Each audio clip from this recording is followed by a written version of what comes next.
For the first time in history, people and machinery are working together, realizing a dream. A uniting force that knows no geographical boundaries without regard to race, creed, or color. A new era where communication truly brings people together. This is the dawn of the net. Want to know how it works? Click here to begin your journey into the net. Now, exactly what happened when you clicked on that link? You started a flow of information. This information travels down into your own personal mailroom, where Mr. IP packages it, labels it, and sends it on its way. Each packet is limited in its size. The mailroom must decide how to divide the information and how to package it. Now, the package needs a label containing important information, such as sender's address, receiver's address, and the type of packet it is.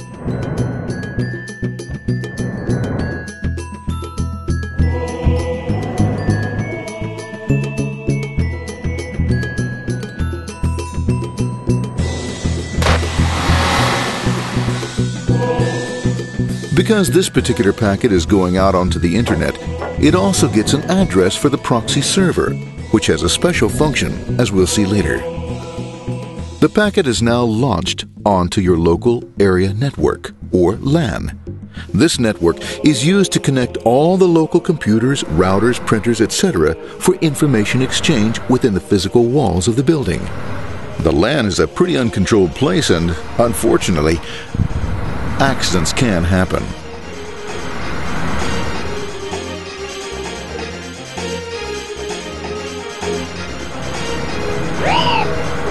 The highway of the LAN is packed with all types of information. These are IP packets, Novell packets, Apple Talk packets. They're going against traffic, as usual. The local router reads the address and, if necessary, lifts the packet onto another network.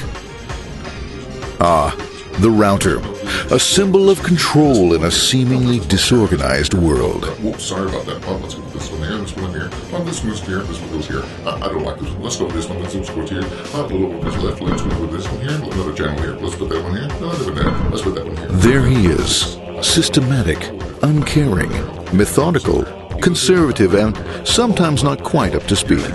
Sorry. But at least he is exact, for the most part. That one goes there, that one goes there, that one goes there, and this one goes there. Oh, another one goes there, that goes there. He's behind him, let's go there, that goes there, he goes there, let's go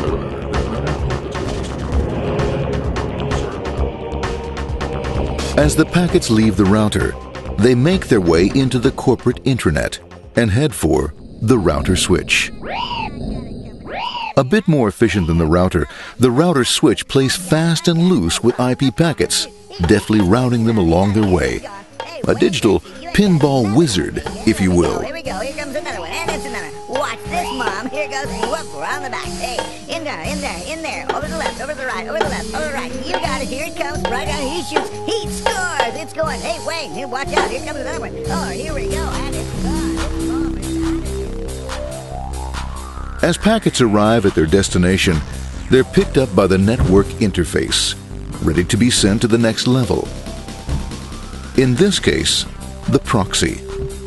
The proxy is used by many companies as sort of a middleman in order to lessen the load on their internet connection, and for security reasons as well. As you can see, the packets are all of various sizes, depending upon their content.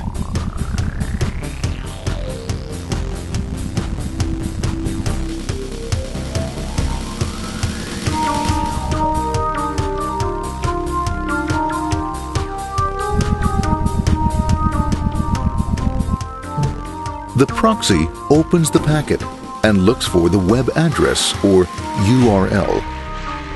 Depending upon whether the address is acceptable, the packet is sent on to the internet.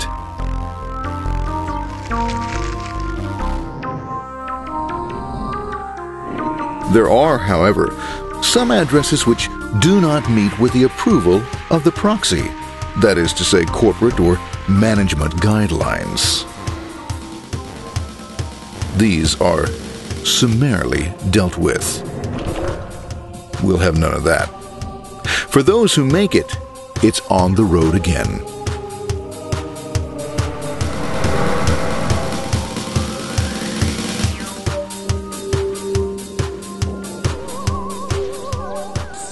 Next up, the firewall. The corporate firewall serves two purposes. It prevents some rather nasty things from the internet from coming into the intranet, and it can also prevent sensitive corporate information from being sent out onto the internet. Once through the firewall, a router picks up the packet and places it onto a much narrower road, or bandwidth, as we say. Obviously, the road is not broad enough to take them all.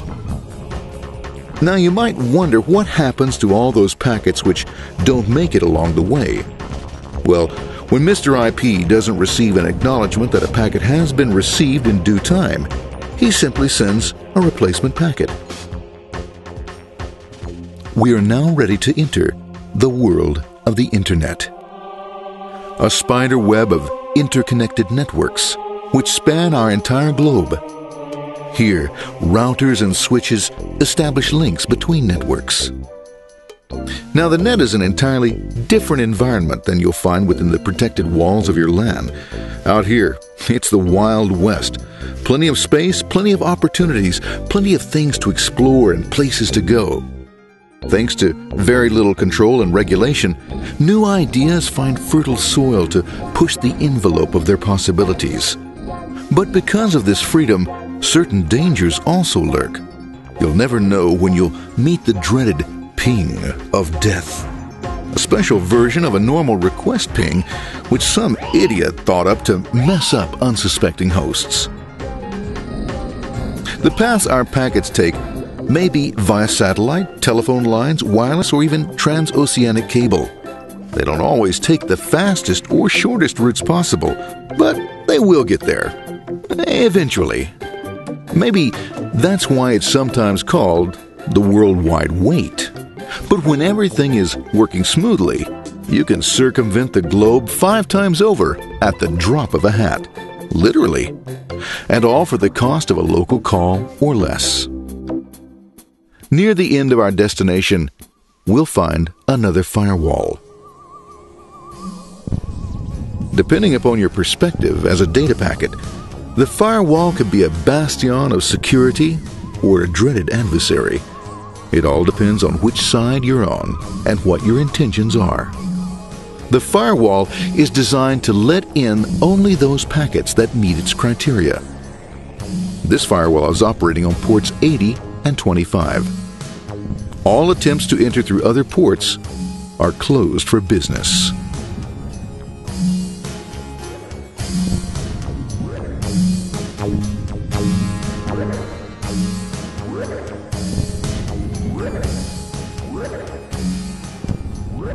Port 25 is used for mail packets, while Port 80 is the entrance for packets from the Internet to the web server. Inside the firewall, packets are screened more thoroughly. Some packets make it easily through customs, while others look just a bit dubious. Now, the firewall officer is not easily fooled, such as when this ping of death packet tries to disguise itself as a normal ping packet. It's okay, go on, it's okay, no problem. Have a nice day, be out of here, bye. For those packets lucky enough to make it this far, the journey is almost over. It's just a line up on the interface to be taken up into the web server. Nowadays, a web server can run on many things, from a mainframe to a webcam to the computer on your desk, or why not your refrigerator? With a proper setup, you can find out if you have the makings for chicken cacciatore or if you have to go shopping. Remember, this is the dawn of the net. Almost anything's possible. One by one, the packets are received, opened, and unpacked. The information they contain, that is, your request for information, is sent on to the web server application.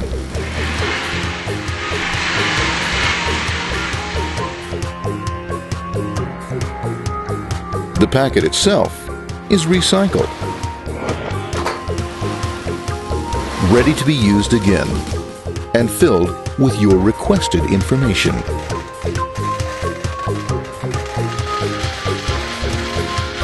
Addressed and sent out on its way back to you. Back past the firewall, routers, and on through to the internet. Back through your corporate firewall.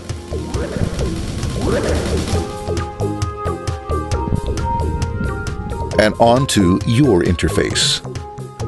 Ready to supply your web browser with the information you requested. That is, this film.